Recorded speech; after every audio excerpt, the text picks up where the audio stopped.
Hi dear students, dear friends, welcome to Gallant IAS. In this video, we will have a quick analysis of the syllabus of General Studies paper 1, 2, 3 and 4 in our UPSC mains examination. Many aspirants are still confused about what to prepare in GS1 or in GS2, GS3 or GS4. If you really wish to score well in your GS papers in the mains examination like General Studies paper 1, 2, 3 and 4, definitely understanding of the syllabus of each paper or demand of each paper, that's very important. Let's have a quick analysis without wasting time. So starting with paper 1. General Studies paper 1, which is of 250 marks. Then it is having total 20 questions and 3 hours. All GS papers, they are of 3 hours. Okay, exam duration is 3 hours, total marks is 250. So broadly speaking, what all you have to study in GS1 General Studies paper 1? Of course, there is art and culture. There is art and culture. Then of course you have this Indian history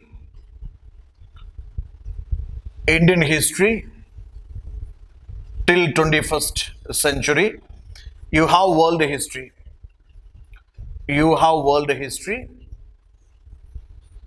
Then of course you have geography. Then you have society. When it comes to art and culture, please take care. You will have to go for art forms from ancient to modern times. Architecture from ancient to modern times. Then literature. In fact, this is a very vast ocean like syllabus this art and culture has, but definitely you have to prioritize, okay, art forms, architectures from ancient to modern times, and literature from ancient to modern times. The strategy which we follow, like integrating the static areas and current affair areas. Okay, so prepare well art forms, architecture and literature, its classifications, sub-classifications, its analysis. Please go through it, that's important for you. Then Indian history, so limit to the resources and give a good number of times revision, that's very important, and practice previous year's questions. Indian history, definitely you have to study this modern history. Let me tell you, this is from mid of this 18th century AD onwards. You start with the Plashi, 1757 Plashi. Okay, mid of the 18th century AD onwards till this 21st century.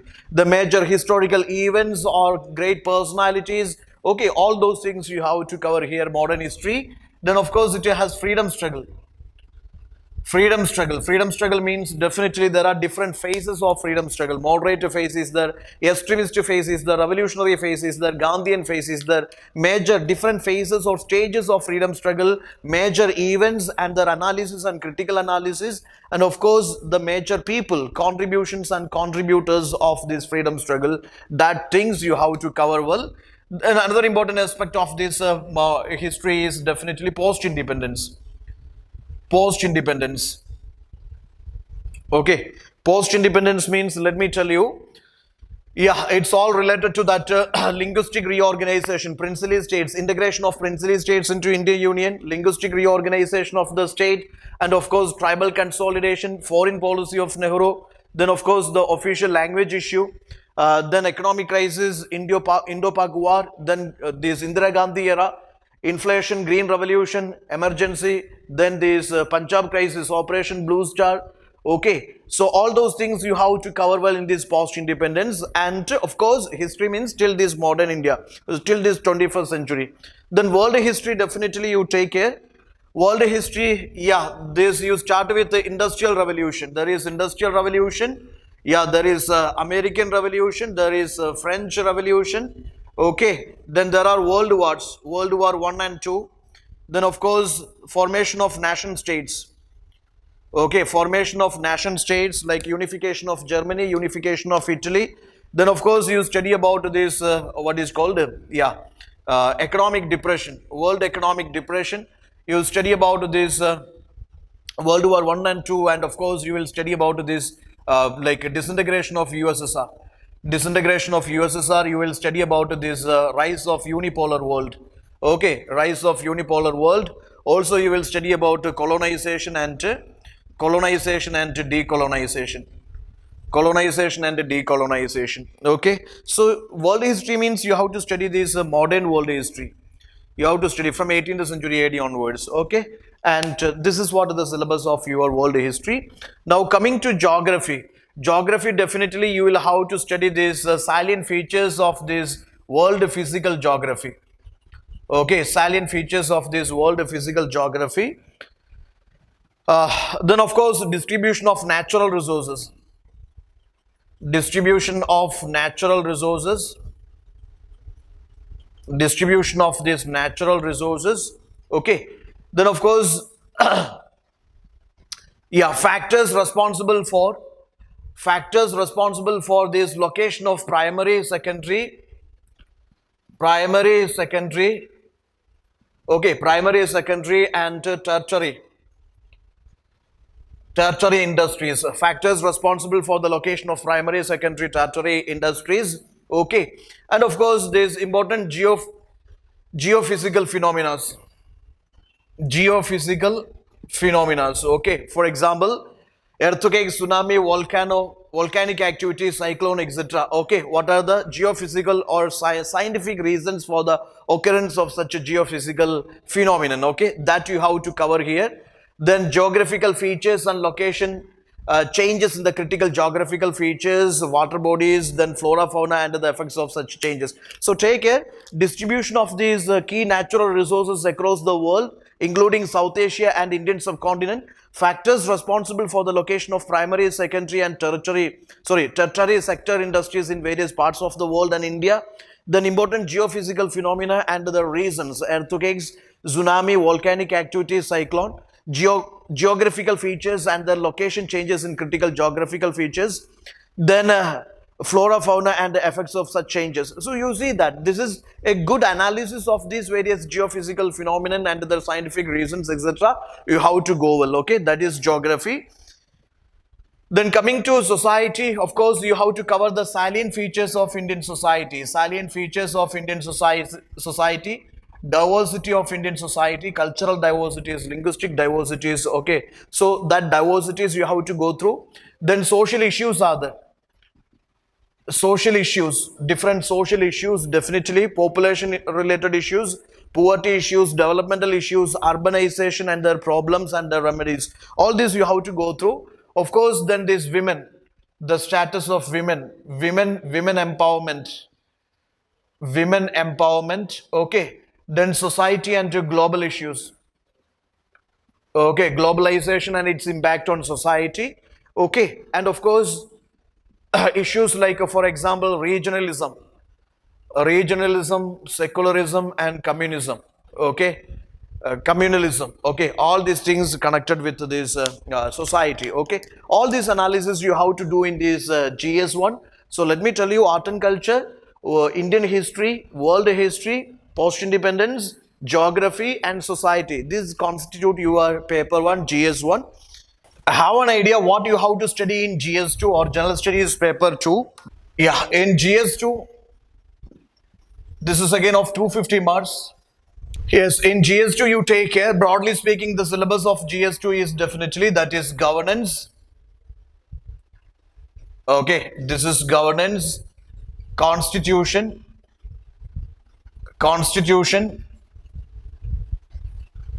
is Indian polity, social justice and international relations. Okay, GS2, of course, governance you have to study, constitution you have to study, polity, social justice and international relations. This is what, broadly speaking, the syllabus of your GS2. Okay, which is again of 250 marks. Now, each one in detail. First, you start with the Indian Constitution. When it comes to Indian Constitution, you have to study the historical underpinnings. Okay, for example, how the Constitution is evolved. You will have to go for Indian Council Acts, Charter Acts and this Government of India Act 19 35. Okay, so historical underpinnings and evolution. Okay, you will study the evolution of Indian Constitution, that is Constituent Assembly. Okay, Constituent Assembly. Then there is enactment of Constitution, enactment of Indian Constitution and enforcement of Indian Constitution. Okay, enactment and enforcement of Indian Constitution. Then you will go for the features of Indian Constitution. The features of Indian Constitution, that is written Constitution or it is federal Constitution. Okay, the federal scheme and it is parliamentary features. Okay, you will have to go through these features of Indian Constitution. Then you will have to go for the basic amendments. Okay, 42nd and 44th amendments you will go through. Then of course the significant provisions of the constitutions. Okay, DPSP. Then fundamental duties and fundamental rights, etc. you will go through. Basic structure of this constitution and the most important judgments. Okay, constitutional, of course, judgments. Okay, these things you have to cover under this constitution. Okay, then next part is functions and responsibilities. So there comes Indian polity. Okay, functions and responsibilities of this Indian union and these states. Okay, functions and responsibilities of union and states, issues and challenges pertaining to federal structure, devolution of power, yes, and the finances up to local levels and challenges therein. So you take care what are the major functions and responsibilities of union and states. Okay, functions and responsibilities of these union and states. Okay, and of course the challenges related to this federalism. Challenges, basic issues and challenges, related to this federal scheme, federal structure. Then there is devolution of power to local bodies. Okay, all these things you have to go through. Then there is another concept which is separation of powers.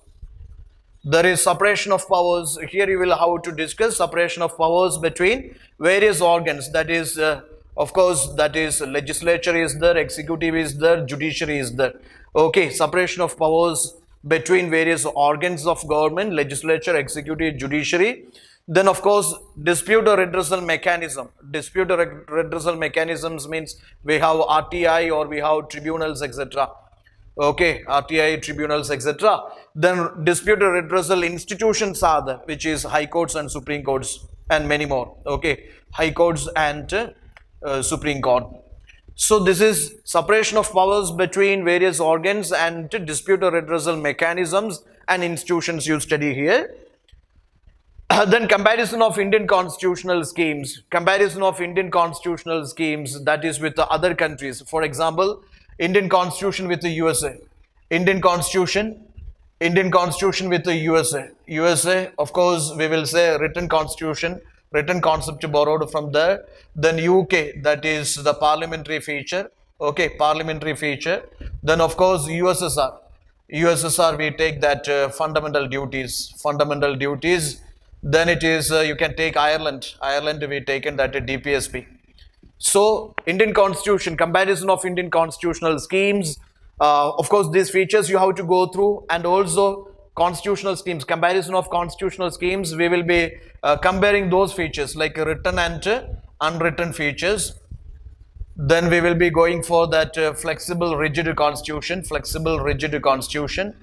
Okay, then unitary and federal constitution, those comparisons we will be doing there. Then parliament and state legislatures. Then the next part of Indian polity is parliament and state legislature. You will have to go for the structure of the parliament and state legislature, structure of both parliament and state legislature. Then functioning of this parliament and state legislatures, conduct of business, powers and privileges. That means collective and individual privileges. Okay, powers and privileges and issues arising out of this. So of course parliament and state legislatures, that is part of your syllabus. Then structure, organization and functioning of executive and judiciary. You see those things, the structure, organization, functioning of executive, judiciary, ministry and departments of the government, pressure groups. So just to try to understand what all things you have to cover in this syllabus. Okay, salient features of the Representation of Peoples Act, appointment of various constitutional posts and constitutional bodies, functions, responsibilities of constitutional bodies, election commission, finance commission, or maybe this state public service commission, or union public service commission, attorney general, or this national commission for SC, national commission for ST. Okay, so all those constitutional bodies, appointment of various constitutional posts and functions, responsibilities of constitutional bodies, etc. You have to study here.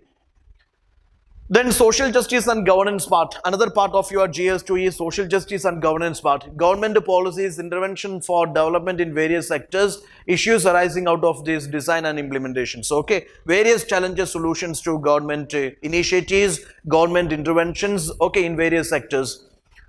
Development process, development industries, roles of NGOs, SHGs, okay, charities and institutional other stakeholders.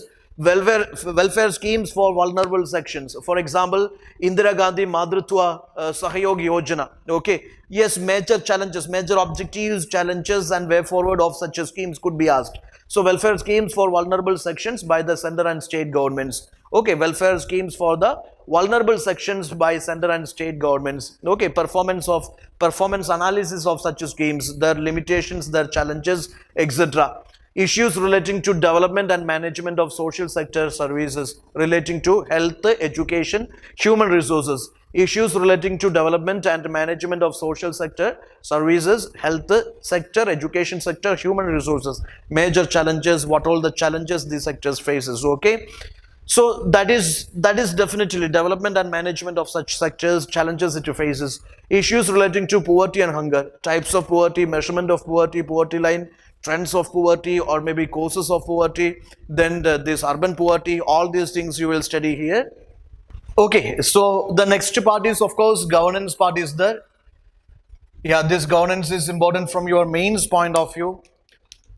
Yes, important aspects of governance, that transparency and accountability. Okay, important aspects of governance. Then you will have to study about good governance and yes, good governance and this e-governance concept. Okay, good governance, e-governance, application model, success and limitations. Okay, it's application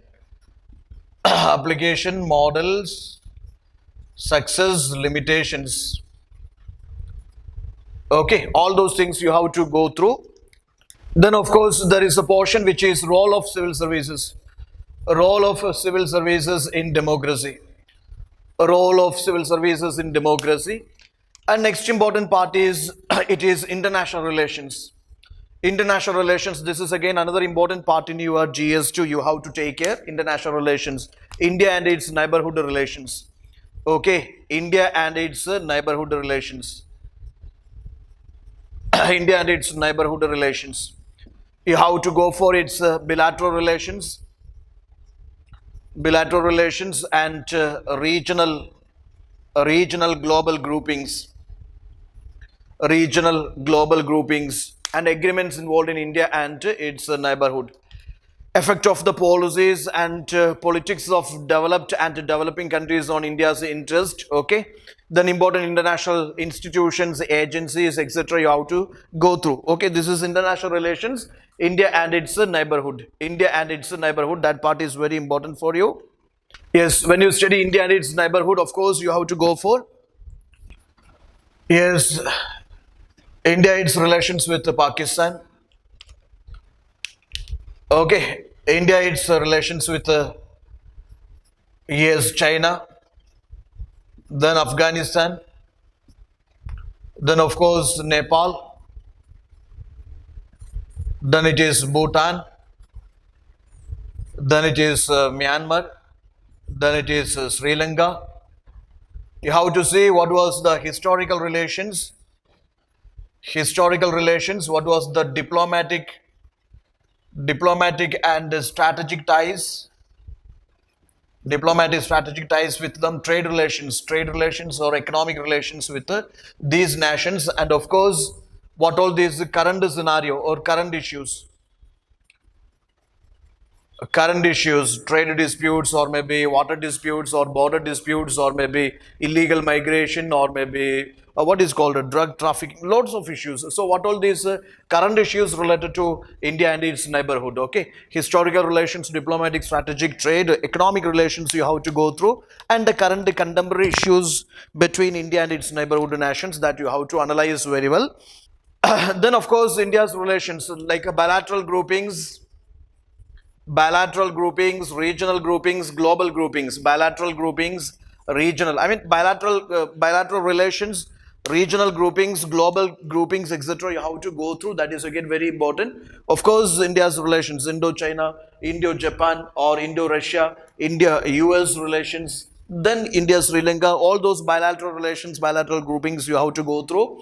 Then regional groupings, for example, SAARC, BIMSTEC, or BRICS, ASEAN, all those regional groupings, their fundamental features, all challenges you have to go through. Global groupings like World Trade Organization, G20, United Nations, Asian Development Bank, East Asia Summit, etc., etc. Lots of like global groupings, India's participation, challenges, and all those things you have to go through. So that is very important. International organizations, India and its involvement in the international organizations, World Trade Organization. Of course, this International Monetary Fund, UNESCO, United Nations Organization, World Bank, UNICEF, International Court of Justice, International Labour Organization, World Health Organization, their structure and mandate you have to analyze well. Then coming to GS3, okay. Now this is GS3. When it comes to GS3, what all things you have to study in this GS3? Have an idea? What all things you have to study in GS3? Yeah, GS3 broadly speaking, GS3 paper 250 marks, broadly speaking, yeah, you will have to go for technology, science and technology, economic development, then this biodiversity, then this is of course environment, and of course it is security and disaster management. Broadly speaking, this is your syllabus, GS3 syllabus. Technology, economic development, biodiversity, environment, security, and disaster management. This forms the crux of your GS3 syllabus. In detail, if you start with the economy, Indian economy, economic development, of course, you will have to start with economic, economic development, that issues related to planning.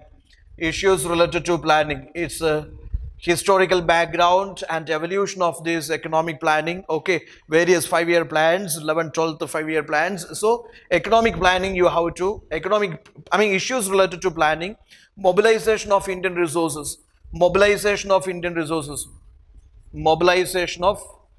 Mobilization means natural, human, and financial resources. You have to go through. Then growth and development means, of course, you will be covering growth and development of GDP and GNP analysis, all these aspects, different perspectives that you have to go for. Inclusive human development, of course, human development or inclusive development, inclusive growth, all those aspects you have to cover here. Then of course there is employment aspect is the demographic dividend and its analysis part you have to do. That is economy. Then there is budget allocations, challenges, okay, all those things you have to go through. So economy constitutes very important part of your syllabus, okay. Then of course there is another part which is called agriculture, a sub of the same. Agriculture part is there where you have to study the major crops, that is food crops, plantation crops, cash crops, okay, different crops you have to go through. Cropping pattern means that is mixed, intensive, extensive, pattern, etc. Cropping pattern, and of course issues related to that cropping. Of course, maybe it is geographical issues, economic issues, or political issues, different types of irrigation, storage and transportation,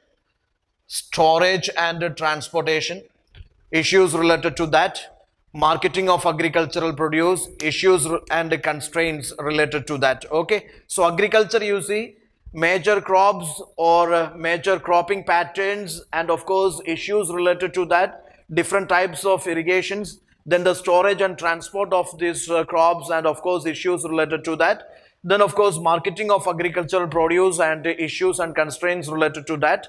Okay, then e-technology in farming, for example remote sensing, Kisan credit cards, etc. All those analysis part you have to do well with this agriculture.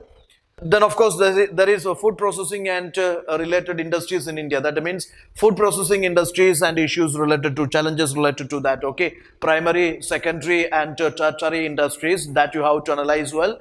The scope, significance, location, upstream, downstream requirements, supply chain managements, etc. you have to go well. Then there is land reforms in India. Of course, land reforms during British, then land reforms pre-independent India, post-independent India, Land Sealing Act, government policies, Land Acquisition Act, then Bhudan Gramdan land reform movements, okay, major movements in India. Then effects of liberalization of economy, 1990s reforms, 1991 LPG reforms, liberalization, okay, privatization, globalization reforms, it's a impact on Indian economy. Then infrastructure, energy, ports, roads, airports, railways, investment models, okay, foreign direct investment, private investment, public investment, various issues related to that, initiatives related to that. So all these forms that economy part of your GS3. Then there is science of your GS3, science and technology, development and applications in the effects of everyday's life. Okay, science and technology, that's again. Then achievements of Indians in science and technology, awareness in the field of IT, yes, awareness in the field of this information technology, space, computers, robotics, artificial intelligence. You might have answered lots of previous year's questions. Nanotechnology, biotechnology, issues related to intellectual property rights. Okay, so lots of things, especially space technology, it's important for you. Types of satellites, types of these orbits, launch vehicles like a PSLV, ASLV or GSLV, etc. Space missions, challenges and achievements of this Indian ISRO, etc. All those analysis you have to do it here. So that part is again very important for you. Then of course this biodiversity part, environment part, conservation, biodiversity conservations, then energy conservation, conservation of natural resources, all those areas important. So conservation, environmental pollution, air pollution, water pollution related issues, okay, environmental impact assessment, then disaster management. You see, that is the biodiversity, environment and disaster management part of your GS3. Then there is internal security portion of your GS3. See, the syllabus goes like this: linkage between development and the spread of extremism.